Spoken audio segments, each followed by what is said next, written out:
Hi guys, welcome back to the weekly playback, episode number 133. I am feeling really groggy today, so apologies for that. And I'm shooting this video much later in the day than I usually do, and the sun is going to set very soon actually, so I will be relying on my ring lights, though I prefer shooting in daylight, but oh well, it is what it is. And also, apologies for the quality of the last video that I did. At the time I was editing the video, CapCut was banned since CapCut and CapCut and TikTok, I guess, are owned by the same company, and I used to use CapCut for my editing, but then that got banned. It is back now, but now I had already canceled my subscription and had gotten a refund from Apple for my CapCut subscription. So now, even though it's back, I mean, it could potentially go away again after, like, who knows, 90 days, however many days are left with this reprieve or whatever. So who knows? So I'm like, testing out other editing programs to edit my videos. So yeah, just going to be trying to play around with the settings a little bit until I get it right. So yeah, so apologies for the quality of the video. I feel like my face was way too bright in the last video. So hopefully that's not the case this week, but I'll be trying to adjust things and hopefully I'll figure it out soon. But anyway, let's just get into the games that I played. Let's talk about 1980 Sixtina. This is a 2024 game for 2 to 4 players, designed by Jose Antonio Abascal Acebo, and the art is done by Pedro Soto, and it's published by Looping Games.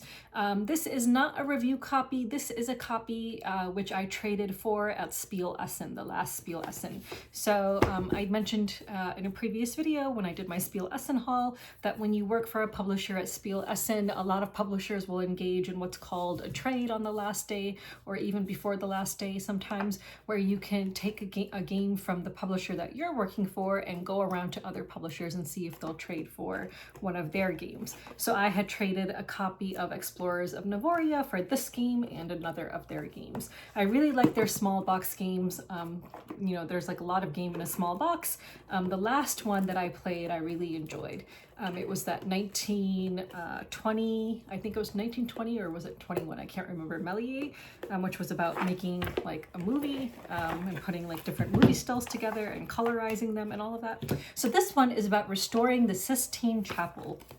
So I played a 2-player game of this, and in a 2-player game, you will have like a dummy player, which is really easy to operate. So it's not a whole lot different than a 3-player game, I feel like. But yeah, so you're going to have a setup, and I'll throw up a picture, but you're going to have a setup that looks like kind of like this. And there's different kinds of cards that are going to be in that setup. So you're going to have some Jesus cards. So let me just try to remember which cards there are. So there are some Jesus cards, and the Jesus cards have the symbol on them. This is the completed restored side. The unrestored side will look like this, and we'll show you a Jesus symbol in the corner. There are some Genesis cards, and I believe the Genesis cards are the ones with the trees on them. So these are the Genesis cards. And these are the unrestored sides, and then the restored sides. So there's going to be 4 Genesis cards, 3 Jesus cards, 3 Moses cards, and the Moses ones have this tablet on them. So you're going to shuffle these cards and then randomly pick however many you need to. So 3 Moses cards, and then you will have 2 the Last Judgment cards. These ones are just so pretty. Just really, really like these ones. So again, you're going to arrange them in the setup that we talked about, and a lot of them, when you begin the game, are going to be covered, and only 3 of them will be revealed. So in a 2- and 3-player game, 3 of them will be revealed and ready for you to start restoring, but the rest of them are going to be covered with a sheet, and until one painting is restored, you cannot reveal one adjacent to it. So you're going to be gradually revealing more and more that you're going to start restoring as more and more frescoes get completed. Are they called frescoes? I think they're called frescoes, right? I don't know. Anyway, so we'll just call them paintings. So each person is going to have a certain number of tokens in their own color. You start with 4 in front of you, and the rest are in a general supply, which you'll need to try to earn in order to use. And there's also going to be a number of black tokens that are in the general supply. In a 3-player, 2 and 3-player game, there will be 3 of these in the general supply. And these are going to be used for prudent completions, and we'll talk about prudent and what that means. So there's going to be a lot of these cards, and you're going to shuffle these and deal out 5 to each player, and these are the different types of restoration techniques that you'll be using throughout the game. So as you can see, each all of these cards, they have the restoration type, which is the color, and then it might have a disc here. Sometimes they don't, sometimes they do, sometimes they have like 1.5. Yeah, and then again the number. So yeah, so that's what each restoration card looks like. So on your turn, oh, and there are also player aids. So again, some of these are going to start covered and some of them are going to start uncovered, and you are trying to restore the Sistine Chapel. So on your turn, you can do one of the following actions. So again, you start with a hand of 5 cards. So on your turn, you can simply draw 3 cards. You can only have a maximum hand size of 8 cards at a time. So that is one action you can do on your turn. Another action you can do is to discard a certain number of cards, and they do not have to be matching, in order to take the same number of your tokens from the general supply and add them to your supply so that you can use them. So that is another action you can do. And finally, the last action you can do is a restoration. Now there are 3 different types of restorations. There is what we call, let's see, there is, so I just want to remember okay, so there's an correct restoration. So correct restoration means that the number of technique cards that you're using is greater than the number displayed on the fresco. So for example, here you have this fresco, and if this was available to restore, this one requires a 5 pink. If I were playing a 6 pink, that would be a correct restoration. So now I would put my disc on the top spot over here. Once there is a disc on one of these restoration types, you cannot place a disc on the other part of that restoration type. So let's suppose I put a correct restoration disc over here of my color, because I'm using this 6 card in order to restore it. Then no one can then do an excellent restoration by producing exactly 5 pink and put their disc there. Once there's a disc there, you're done, and that pink can no longer hold any more discs. The restoration will be complete once each color has a disc of some type on it. So complete means you are producing a number greater than the number shown. Excellent means you are producing a number that is equal to the number shown. So you are doing basically a perfect restoration, in which case you're going to put your disc on the 5 number over here and discard these cards, which total 5. Now, a prudent restoration means that you are restoring with a number that's less than the number shown here. And that's when you're going to use a black disc. You can only do a prudent restoration if there is still a black disc in the general supply. And again, in a 2 and 3 player game, you're going to have 3 discs in the general supply to start the game with. So if you only had, for example, this 4 card and you really wanted to restore this, then you could do a prudent restoration. However, you are not going to discard this card. You are going to keep it in front of you, because that will factor into end game scoring. Any other time, if you do a correct or excellent restoration, you can discard the cards after you use them. So when you do a prudent restoration, you will place a black disc on the number 5, and that's going to count for negative points once this fresco is completed. And again, you can only do prudent if there are black discs available in the general supply to use. So if all 3 black discs are being used on frescoes, which haven't been scored yet because they haven't been completed yet, then you cannot do a prudent restoration. So you'll have to try to do one of the other 2 actions, which is draw cards or discard cards to get more of your discs from the general supply into your personal supply. Because you're going to need to do that, because as you're putting out more and more discs on these frescoes, in order to complete them, you're going to need more discs to use. So you are going to need to discard cards throughout the game. So once this is complete, that's when you score it. So there's a bit of area control going on in this game as well. So if there are any black discs on the bottom, that's going to be -2 points for each black one from the total number of points. If there are any colored discs on the bottom, then you're going to gain +1 point for each colored disc that's on the bottom. If there's any colored discs on the top, those do not add or subtract points from the point values that the different people will get.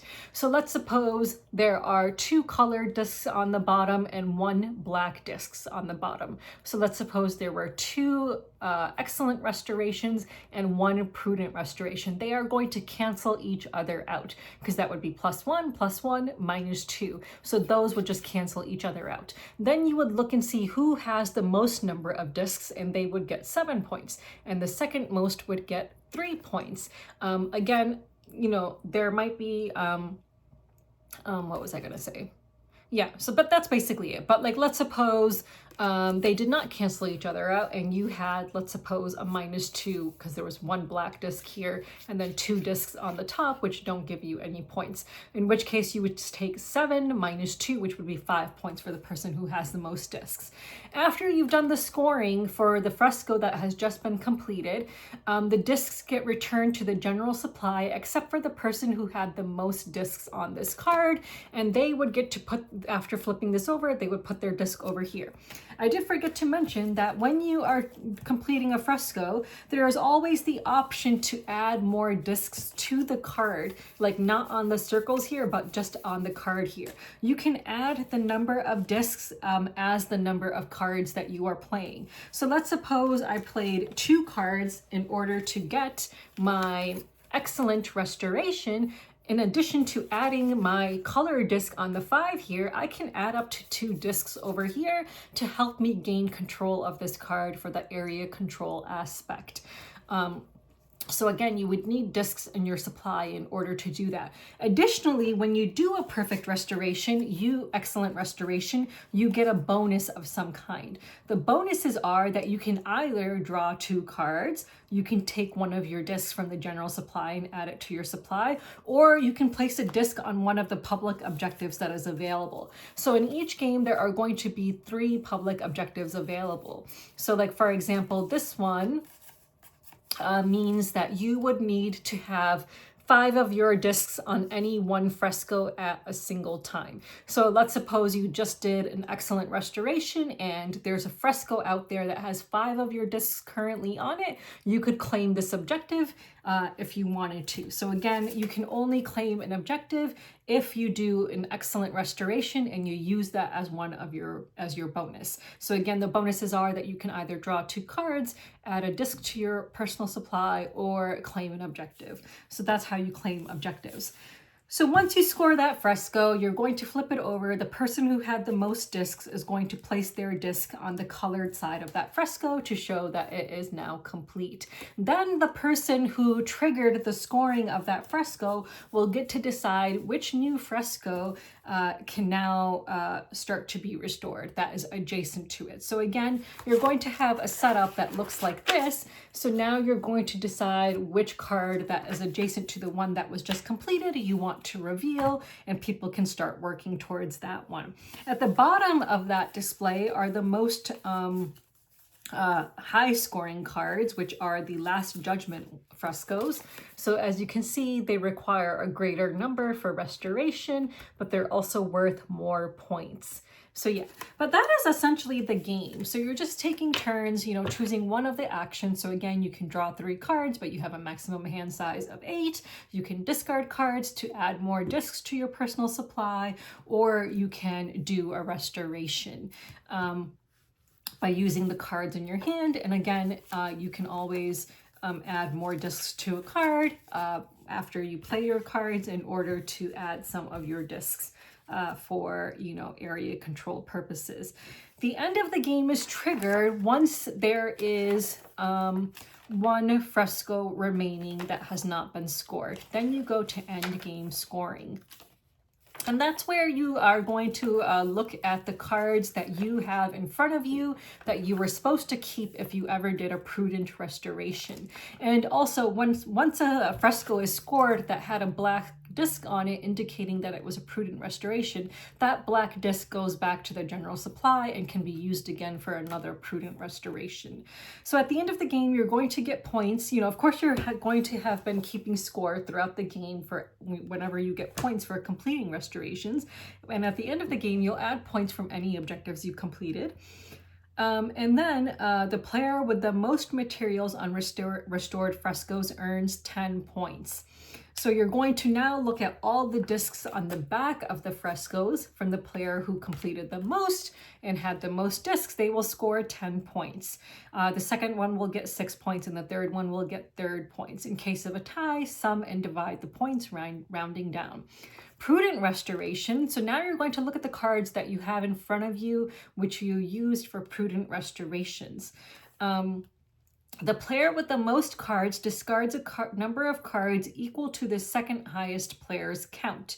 So let's suppose, and you're going to do this for each restoration technique, so for each color. So like, let's suppose I had 2 pink cards in front of me and someone else had 1 pink card in front of them. I'm going to need to discard 1 pink card in that case.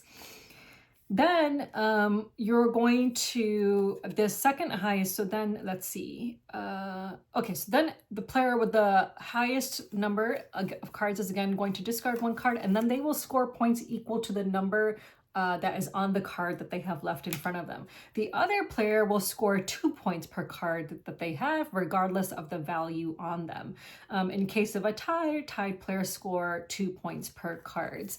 So, you know, it can pay to do prudent restorations. And if you can get a high prudent restoration card in front of you, you can score a lot of points at the end of the game that way. So for example, let's suppose there was a fresco that required a 7 pink.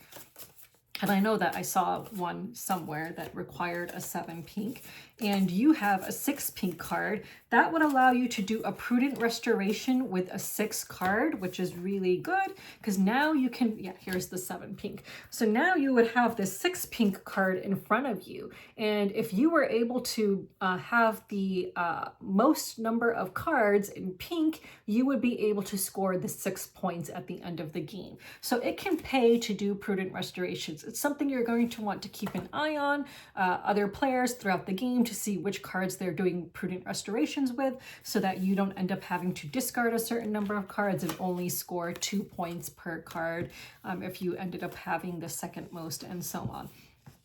But it can pay to do prudent restorations. Then finally, you will score points for leftover materials and techniques. So you will sum the number of technique cards and materials remaining in your play area and score half of that sum rounded down. And then whoever has the most points will win. So yeah, so this was a really fun little game. It's not as difficult or I wouldn't say difficult because 1920 Melier wasn't exactly difficult, but this is much easier to learn than that game and easier to play than that game as well. So it's not as complicated as a game as 1920 Melier was, which was a small box game of theirs as well, but it was a worker placement game in which you're putting together movie stills and colorizing them.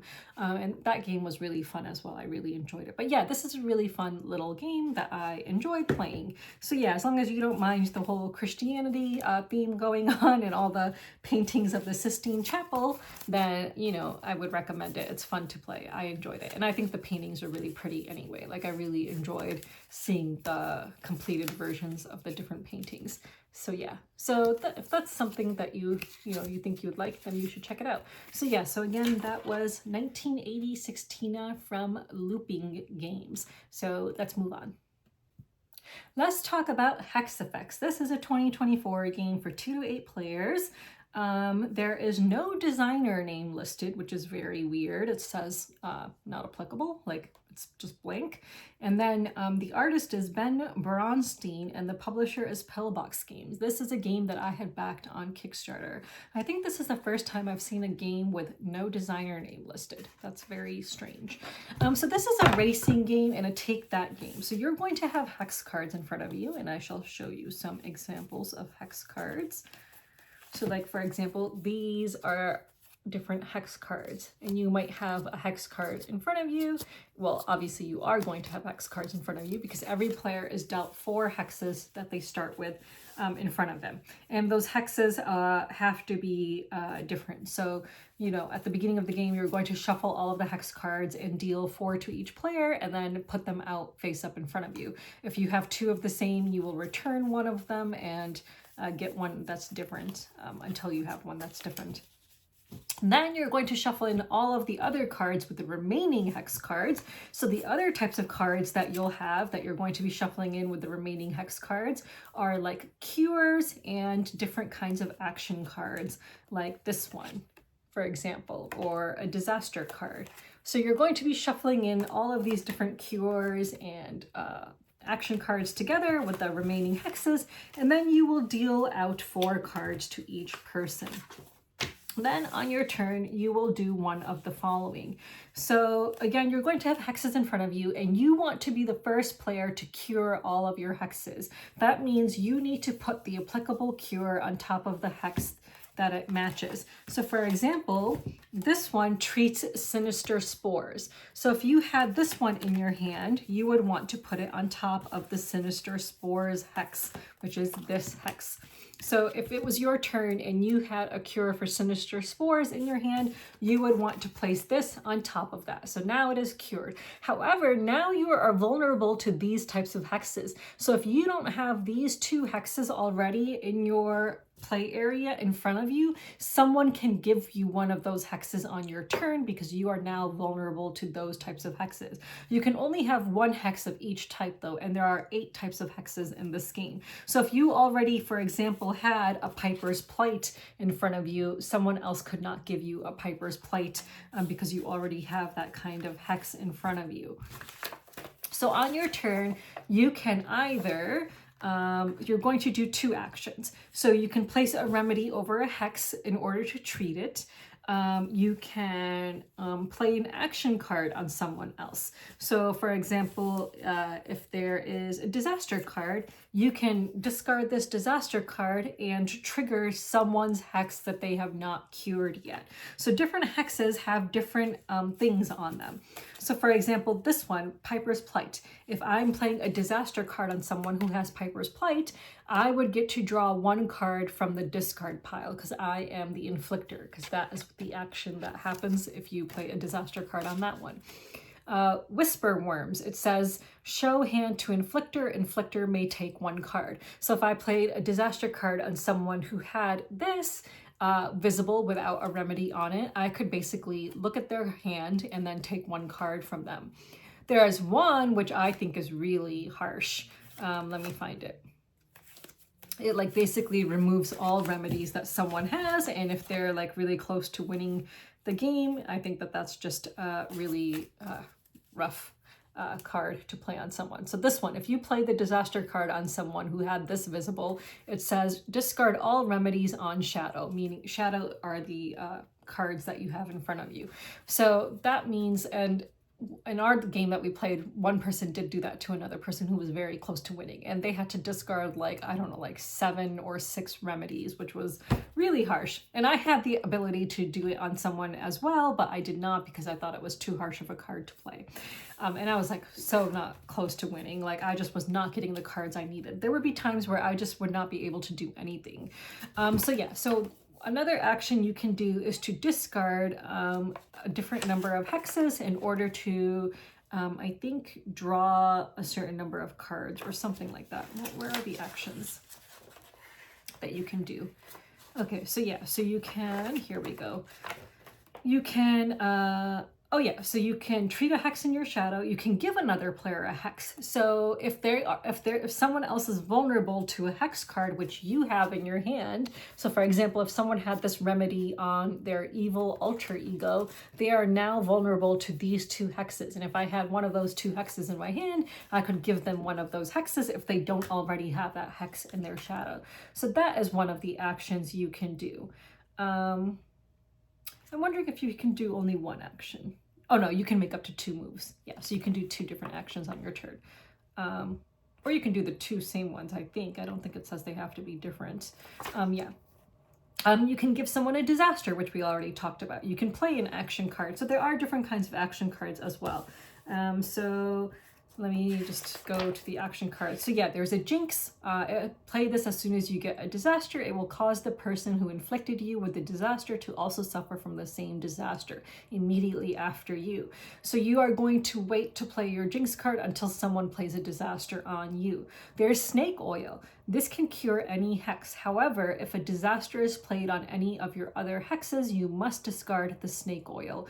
It works, but it's fragile. You can win the game with snake oil in your shadow. So that's something that's beneficial to have.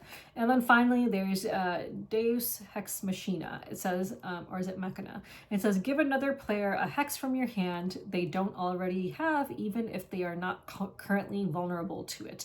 Playing this card plus the hex counts as one move, not two. So that would allow you to give a hex to someone that they're not vulnerable to. So that can be beneficial. So yeah, so that's one of the actions you can do. And then there's the last action you can do is perform alchemy, which is, so there's two types. So if you have 3 remedies in your hand that are all different, you can discard all 3 in exchange to steal 1 remedy that is currently being used by another player.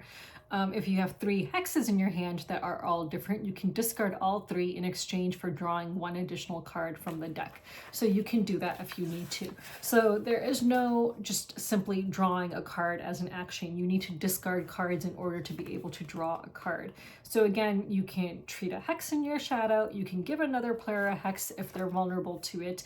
You can give someone a disaster. You can play an action card, or you can perform an alchemy, which again is discarding cards to either take a remedy from someone else or draw a card from the draw pile. And again, the first player to have remedied all of the hexes in front of them will win the game. So obviously that's going to happen on a player's turn. And that's basically the game. So it's just a racing game, not super like, you know, strategic. Like it can be very luck based. Like with the cards I was getting, I was like nowhere near winning. I just kept on getting remedies for hexes that I did not have. I was getting action cards that I couldn't even use. Like it was just not going well for me. But I really, really loved the artwork in this game. And, you know, I think the other players enjoyed the artwork as well. But yeah, not a super strategic card game by any means. And again, you know, there's a lot of take that in this. So if you just keep on doing take that on other players, it could potentially go on for a long time. So yeah, so that was Hex Effects. So let's move on. So another game I played recently is S.E.T.I, Search for Extraterrestrial Intelligence, which is a 2024 game for 1 to 4 players designed by Tomáš Holek. And there are so many artists listed, so I'm not going to mention their names because there's just too many. And it's published by Czech Games Edition. So I played a 4-player game of this and I came in 3rd place, so I did not come in dead last, yay. So I would say out of the 3 games that Tomáš Holek came out with in 2024, this is probably the heaviest of the 4, but not by a great deal. It just seems like there's a lot going on in this game, but once you get going and you learn the actions, it's not super complicated. So I played a 4-player game of this, and in this game, I'm not going to go into great detail since I don't have it in front of me, so I can't show you things. But basically, there's different kinds of actions you're going to be doing. So on your turn, you will get to perform 1 main action, and there's free actions, and you can do any number of free actions you want that you're able to do. So basically, you have probes, and you are trying to first launch your probe onto Earth, and then you're going to try to move to different planets, and then from those planets go into orbit or land on a planet, so or their moons. So you know, you're trying, and the board is moving, so it's moving throughout the game, so you have to kind of time your orbiting and landing appropriately, and movement. Like, so first you're going to have to move in order to get to the planet that you want before you can actually orbit or land on that planet. But again, you know, the board is, there's different parts of the board, and they're going to be moving differently, and so you might have to plan things carefully in order to land on the planet that you want, because otherwise, you know, you'll have to spend more movement to get to it at a later point if it rotates in a certain direction. And by landing on planets and orbiting those planets and moons, you're going to gain points and different kinds of benefits. And you also want to scan the skies and search for extraterrestrial intelligence. And you're going to be like, you know, doing scan actions and getting discs, and those discs you can also place on your board to unlock different actions, and you can also upgrade and, you know, get stronger actions throughout the game by upgrading your actions and so on. So there is quite a bit going on in this game. It's quite a long game. So it took us a little over, I think, 2 hours to play a 4-player game, and this is not including the teach time, and we did not even finish. So we did 4 rounds. We did not even start the 5th round because we were running out of time. So at a 4-player count, it is quite a long game. So do be prepared for that if you want to play this game. It's not as quick as his other game, Galileo Galilei, or even Tea Garden. So yeah, so it is a little bit of a heavier, more involved game, but it was fun. I really enjoyed it, and I wouldn't mind playing it again. And if I ever manage to get a copy of it, then I can go into more detail about how it plays. But if you enjoy space-themed games, then, you know, this is one you might enjoy, though there are just so many space-themed games out there. But I really enjoyed the puzzle of planning my actions, bearing in mind that, you know, the board was going to be rotating, and, you know, I have to keep that in mind, and, you know, you're spending different things, and you're trying to get different things in this game, and, you know, once the aliens have been contacted, you're going to have new things that you can do. So there's new cards that become available and new boards for you to place tokens on and gain points and different kinds of bonuses and stuff. So, you know, throughout the game, it's going to be changing quite a bit, and your strategy will change with that, which I thought, oh my God, there's a bug. Okay, sorry, there's a bug, and my cat just jumped up here. It's a stink bug. He just like flew here, and my cat jumped on the table, and it just scared me, but okay. Anyway, so yeah, so the game is going to be changing and stuff, and you will need to change your strategy along with it as that's changing. But it was a lot of fun, and I would like to play it again and hopefully finish the game. But again, it's a very long game, so be prepared for that if you do want to play this. So that was one game I played. Another game I played was, it was the new Lord of the Rings Duel game. Lord of the Rings Duel for Middle Earth, which is like kind of like Seven Wonders Duel. Now, I will admit that I have played Seven Wonders Duel, but I don't remember much about it. And I don't even remember much about the actual Seven Wonders game. But from what I do remember, this felt different to me from what I remember about those games. So Lord of the Rings Duel for Middle Earth is a 2024 game for 2 players designed by Antoine Bauza and Bruno Cathala, and the art is done by Vincent Dutrait and is published by Repose Production. So in this game, you're going to have cards laid out, and on your turn, you're going to take a card that is available to take. And some cards won't become available to take until other cards on top of them are taken first. So you're always going to have a new formation for each of the 3 chapters. So this game takes place over 3 chapters. My cat is like very scared. He's like wanting to pounce on this bug, but he's like scared. Anyway, so, you know, these cards may allow you to place out units on Middle Earth, like one of the locations on Middle Earth. There, you know, you're going to be able to place units, you're going to be able to build towers. You can take control of a destination tile if you have the required tags that you need in your kind of tableau of cards that you've collected. There's going to be like an actual journey board where you can advance, where you're trying to reach, God, what's that place called where they actually put the ring in the end? Why can I not remember? Sauron's something? I don't remember now. I don't know why I'm drawing a blank. I've seen the movies so many times. I've not read the books, but I've seen the movies many, many times. But the thing that's like advancing is really interesting. So it's like this like overlay on a board, and it's like a clear plastic board. And when the hobbits move, and I played as the hobbits, the bad guys are going to move as well. However, the bad guys can advance further and get closer and closer to the hobbits without the hobbits moving. Like, so there's like an overlay on top of an overlay so that the bad guys, Sauron's armies, can move closer and closer where the hobbits are not moving farther. But if the hobbits do ever reach the end of the track, which I did not do, I played the hobbits, but if they do, that's one of the win conditions. But if that doesn't happen at the end of the 3rd chapter, then you'll look and see who has like the most units on Middle Earth, and they'll end up winning, and so on. So yeah, so it was a fun little game, like kind of like a set collection game with like, you know, wanting to place out units and do stuff like that. So if you like Lord of the Rings, then you might enjoy this game. So yeah, so that was another game I played recently. And then another game I played recently again was Harvest. So, you know, Harvest from Keymaster Games.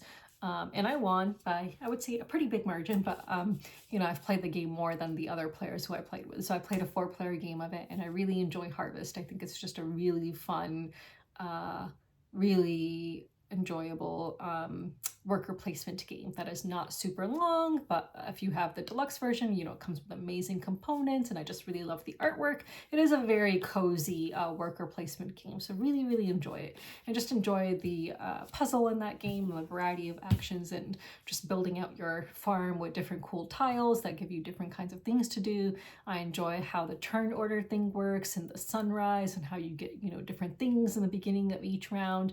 Yeah, just really, really enjoy that game. So if you haven't played Harvest yet, I do recommend it.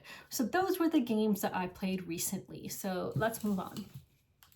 So let's go into games that I am backing and I have received. So the only game I am currently backing is Baghdad City of Peace, which is right over there. So I'm backing that at the pledge manager level so that I can get my production copy of that game as per my contract for covering it for its Kickstarter. So I received one new game in the mail recently, which is a review copy from Oscar Games. Uh-oh, Zaytuni. He's trying to get the bug and he just knocks some stuff over. So I received this in the mail recently. This is Katmai, The Bears of Brooks Rivers, and it was designed by Peter Ridgway, and the art is done by Tom Lopez. This is a 2-player area control game. I love bears, so I'm really excited to have received this. I will say that the insert is really nice. So it looks like this, and you will have, like, you know, tiles on one side, and this, which I'm assuming is an active player token, and cards on another side, and this thing pops out, and it has different tokens, fish tokens for each player color. So brown bears, and I guess black bears, and maybe brown bears, I don't know. I think it's brown and black. I don't think that there's white bears, maybe grizzly bears, I don't know. But let me just show you some of the cards. So yeah, so it looks like each player has their own set of bear cards. So here are the light brown cards. And the bears just have interesting names. So yeah, I really love bears, so really excited to have received this. Just hope I'll get to play it soon.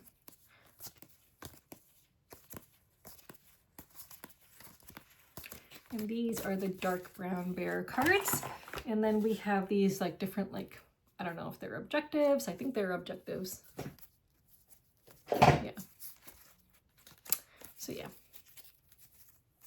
So, and then it comes with those, and again, these tokens. So yeah, so those are the cards, and that's basically it in this box. So that arrived, so really excited to hopefully play this. And then I purchased a game recently. So I purchased this game, The Lord of the Rings, The Fellowship of the Ring trick-taking game. I was really intrigued by this because it has a solo mode, and I'm like, a trick-taking game with a solo mode? And then I heard that it also has a campaign kind of mode to this game, and it is cooperative, but you know, there are some cooperative games which I don't mind. Like I played the game recently, which was a card game which was cooperative, and I actually enjoyed it. So I was like, okay, maybe I'll check this out because I do enjoy the Lord of the Rings movies. And this game, instead of having like pictures of the actors from the movies, it actually has artwork, which I absolutely love. Like I really, like, one of my biggest pet peeves is when IPs use photographs of humans from like the movies instead of original artwork, which is why, even though I love Harry Potter, I don't really actually own any Harry Potter games because I don't like looking at photographs of humans when I'm playing games. I want original artwork. So yeah, so I absolutely love the artwork in this game, and I'm really glad it has artwork and not photographs of the different actors who played in the movies. And again, it has a solo mode, so I'd like to give it a try. So I think that that would be fun. So yeah, and then there's like different parts that you will open up once you've completed the chapters in the beginning. And I really like how they have this ribbon built in so you can easily take out the cards. Like that's just a really nice, thoughtful thing to have included. And it's also within each box here. And when you purchase this, I don't know if everyone will get this, but I received some promo cards, which is chapter 16 and a half. I think that there was like 18 chapters or something in total. So 16 and a half, you can just stick in those cards after chapter 16. And then it also comes with this token. And then 4 of these small tokens. But yeah, I'm really looking forward to trying this out. I've heard it's really fun. So really, really looking forward to playing this. And I will probably do it solo, to be honest. Unless I have friends who actually really want to play this. But yeah, super excited to give this a try. And it's from the same publisher who published River of Gold, which is Office Dog Games. And honestly, before playing River of Gold, I had never heard of this publisher, but clearly they are on a roll here. So yeah, because so many people loved River of Gold. So those are the games which I have received recently. I don't think I'm going to unbox Shasen today, like I said I might, just because it is pretty dark now. I know it doesn't seem dark, but it's dark outside, and I don't know, it just puts me into nighttime mode where I feel like I just want to snuggle up on the couch and read or whatever. So maybe next time, yeah, but I do need to unbox those. They're still in shrink wrap, actually. They're right in front of me, those 2 giant boxes. So yeah, so let's move on. So I haven't done any more cataloging of my games recently, so I still need to get on top of that and do that. Life has just been so busy. I've just been so busy with work and other stuff. I'm just really, really tired all the time, to be honest. So let's just go to updates. I don't really have any cat updates, but you know, just thank you for always listening to me talk about the cats because they mean a lot to me. So let's just go on to book clubs. So let's do our fiction book club first.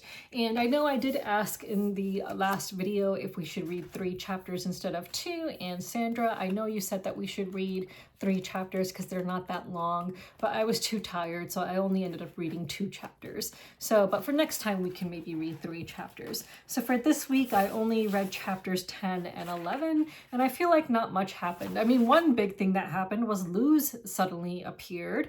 So yeah, and you know, there was that whole incident with Luz. Am I pronouncing her name correctly? Is it Luz? I don't know.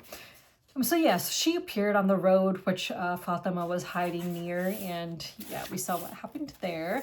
And then, of course, you know, Fatima and Hassan part ways from Vikram, so I guess that's the end of seeing Vikram, unless he suddenly reappears later in the book somehow. So that happened as well.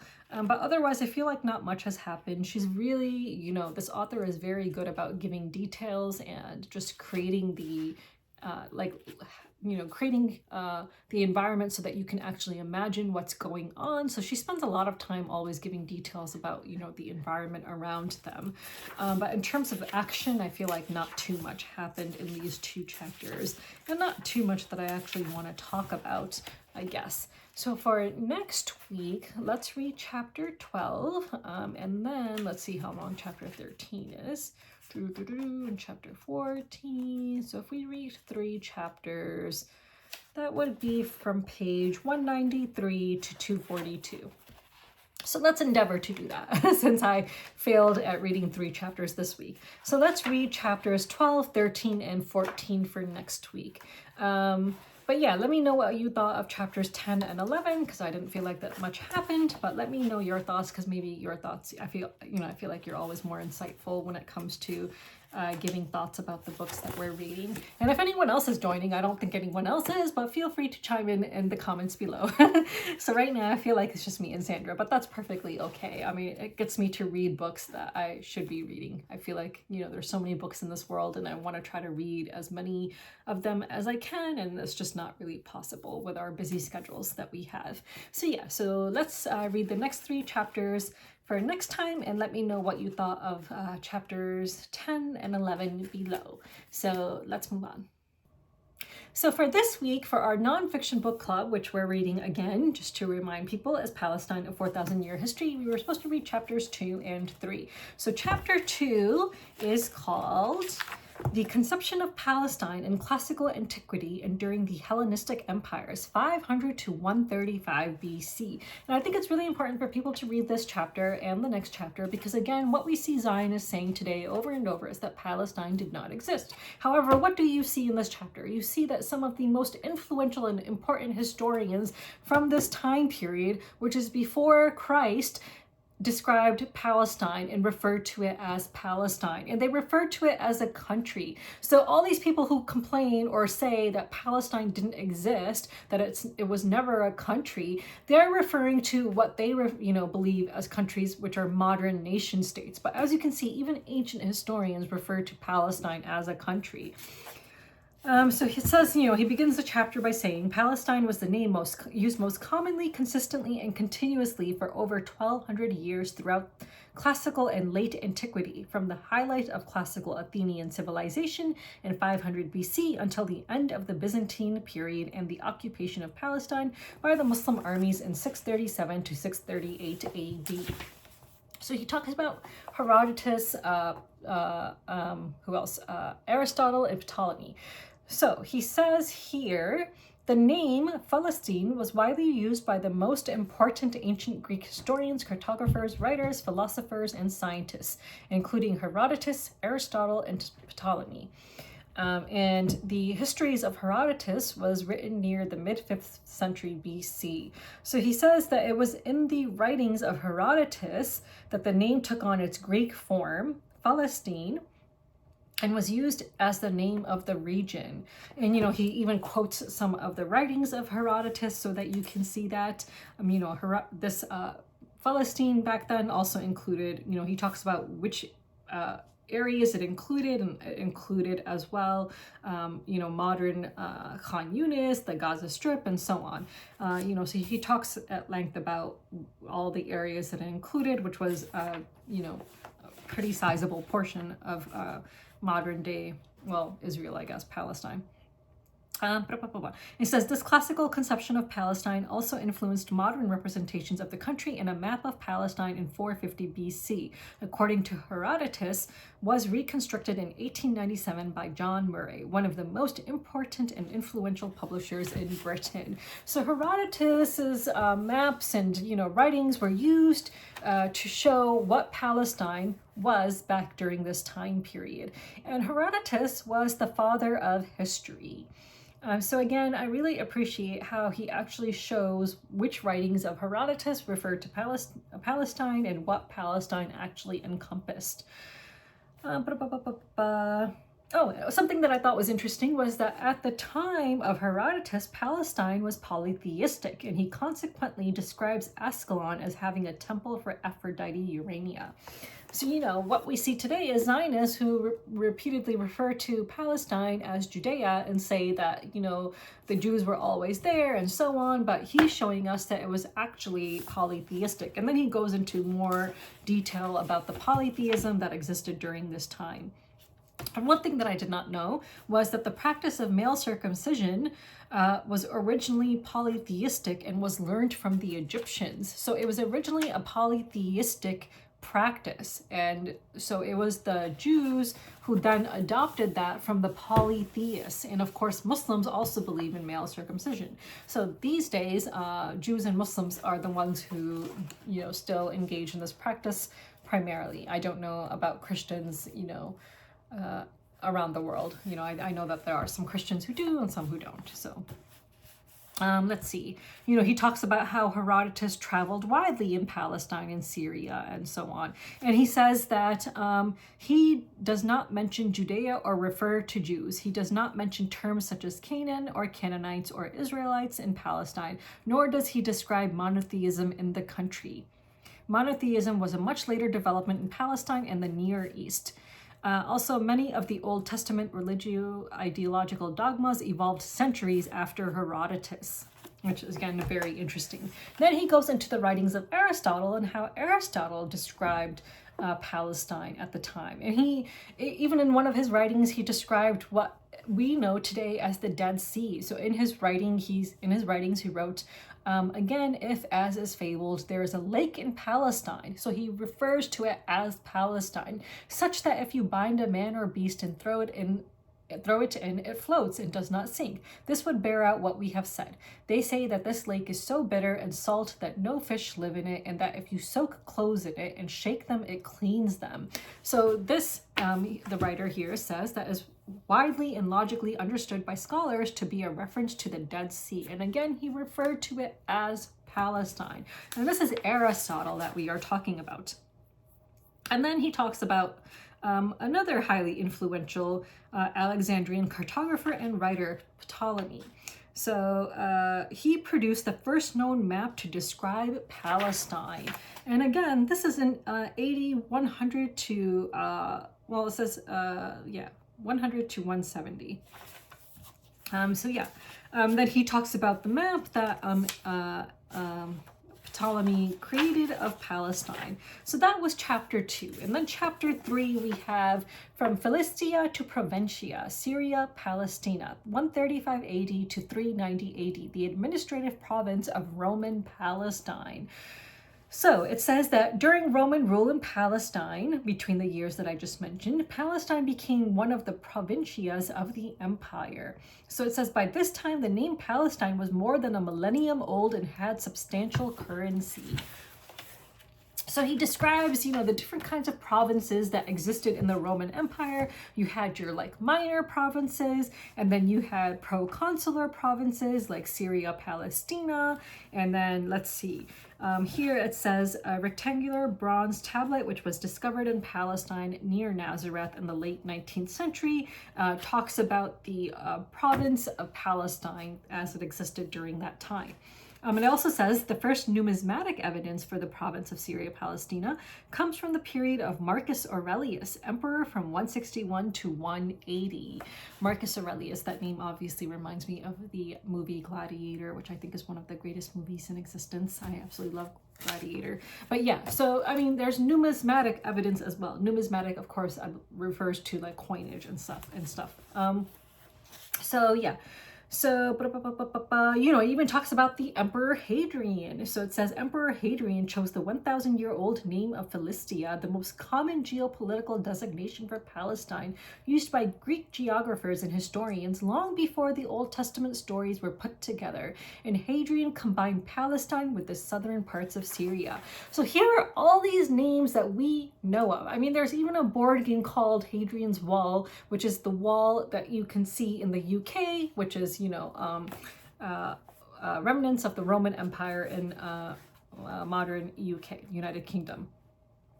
Oh, it talks about the export of wine from Palestine. In the course of the subsequent Byzantine period, large-scale production of Palestinian liquors in Greater Palestina led to international commerce in the commodity, and Palestinian wine was exported around the Mediterranean region and in the Near East. And what do we know? Why do Zionists want to take over Palestine, which they basically are doing, is because it's a very fertile land, which produces really great produce, the olives that come from that region and so on.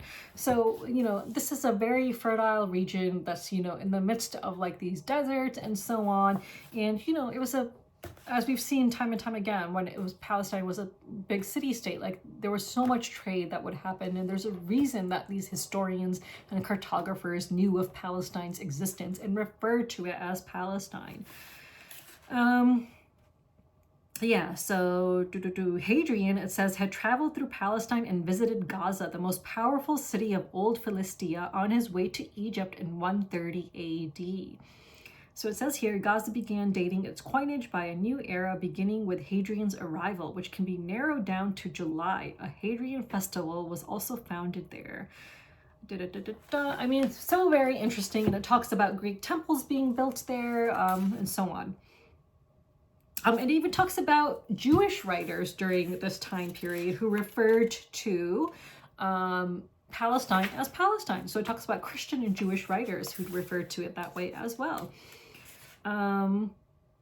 It talks about how the city of Jerusalem was renamed by Emperor Hadrian. And then it talks about when it started taking its Arabic name, and when that happened, which was more during the Fatimid period, that's when Arabs, modern day Palestinians, started referring to Jerusalem as Al-Quds, which is how Muslims refer to it.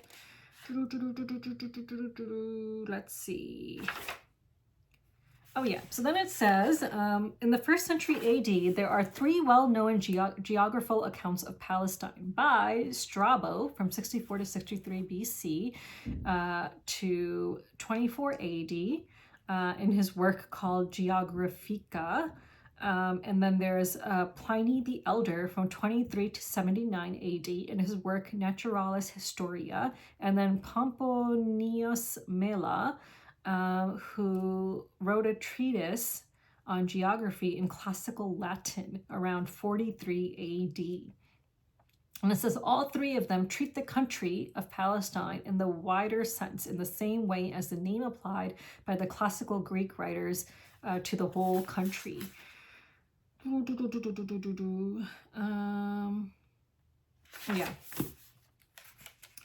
Yeah, and then later it talks about how in Palestine, Gaza is a mighty and well-fortified city. So Mela wrote that in one of their writings, that Gaza is a mighty and well-fortified city in Palestine. And then it goes into the Jewish scholars who refer to Palestine as Palestine. So one of them was Philo of Alexandria from 25 BC to 50 CE. And he was also a contemporary of Jesus. And so it says both Josephus and Philo understood and applied the term Palestine to Greater Palestine, extending from modern Lebanon to Egypt. What else? And it says here, so it talks about another writer as well, Vespasian, I think. And it says, Judea was always seen as representing only a specific and small component of this greater whole, while Palestina was viewed by classical Greek and Jewish writers and Roman politicians as representative of the whole country, from Phoenicia, mostly associated with modern Lebanon, to Egypt.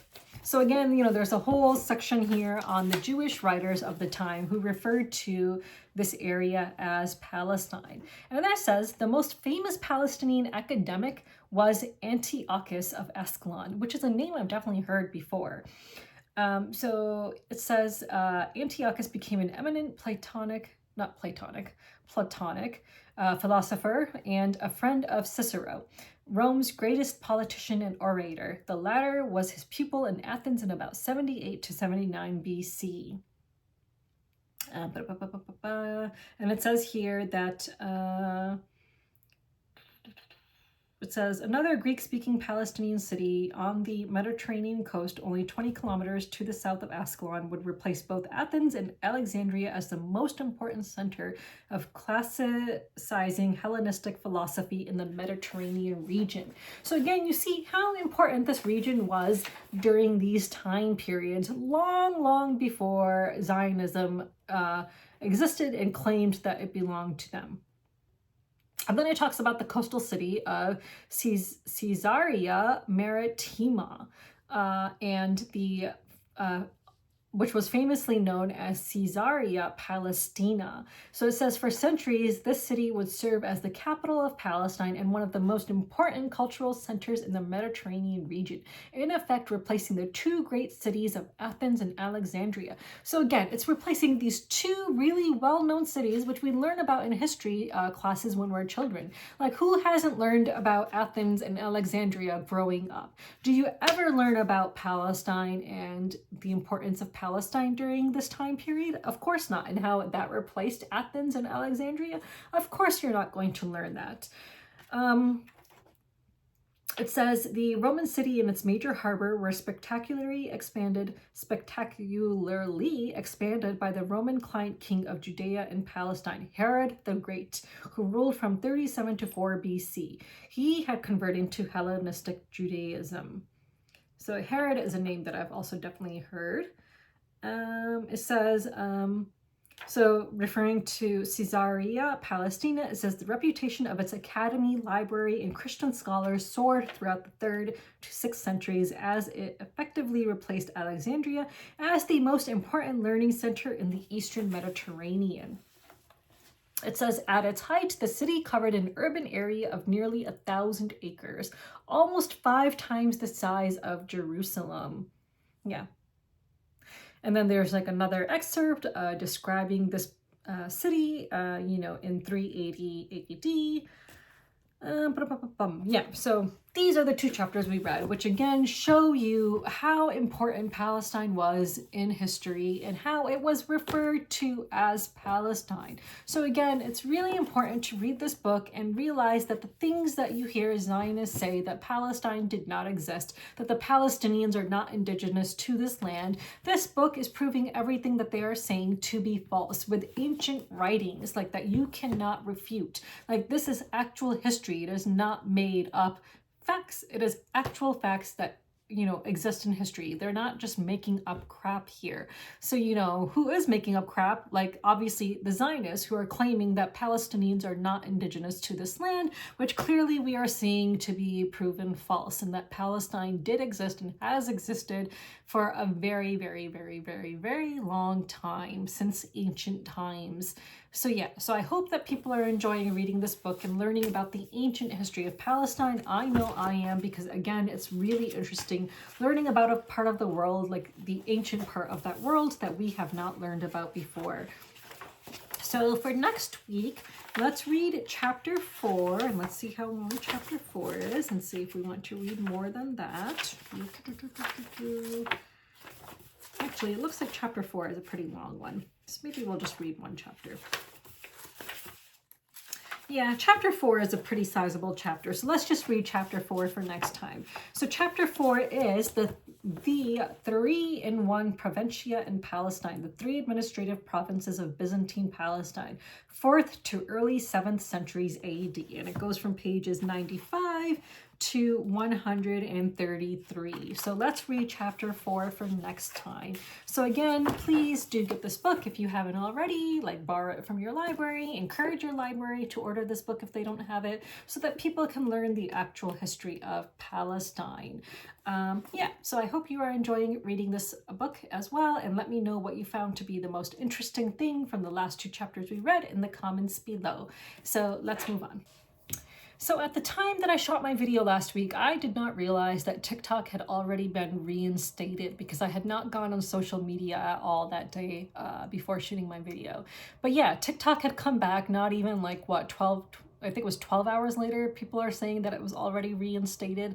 And there was like a notice that came up on TikTok thanking Trump for making it possible for TikTok to come back. I will say this, that from what I've heard from people and what I've seen myself, is that it's not the same TikTok. Like, it's clear that something is going on, and certain types of videos are being suppressed, and now the words "Free Palestine" are actually considered to be hate speech on TikTok.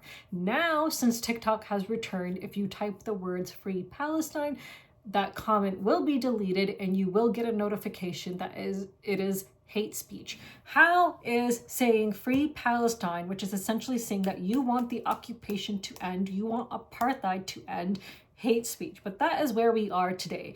And I'm not seeing as many videos about Palestine as I used to. I'm not seeing as many videos that are critical of the US government and other bad things that are happening in the world. Like, it's just not the same. Before TikTok got banned, there was so much Luigi Mangione content. That's gone.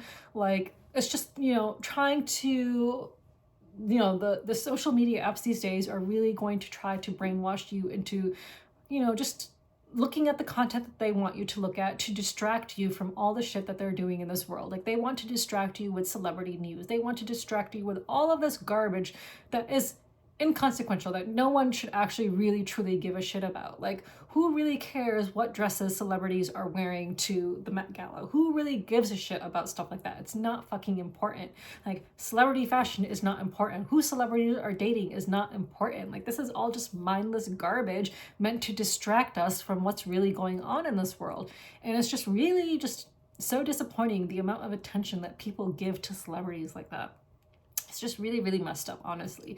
And social media influencers, like the big social media influencers who were just regular people and now have like millions of followers, who are like just basically now just running on sponsorships. You know, they make a living from sponsorships and are trying to sell you products. Like, you should not be giving a shit about these social media influencers and celebrities. You should be focusing on what's really important that is actually going to affect your life. Like, if you really want to be distracted, then fine, go ahead and be distracted. But like, you know, the world is just going to get shittier and shittier.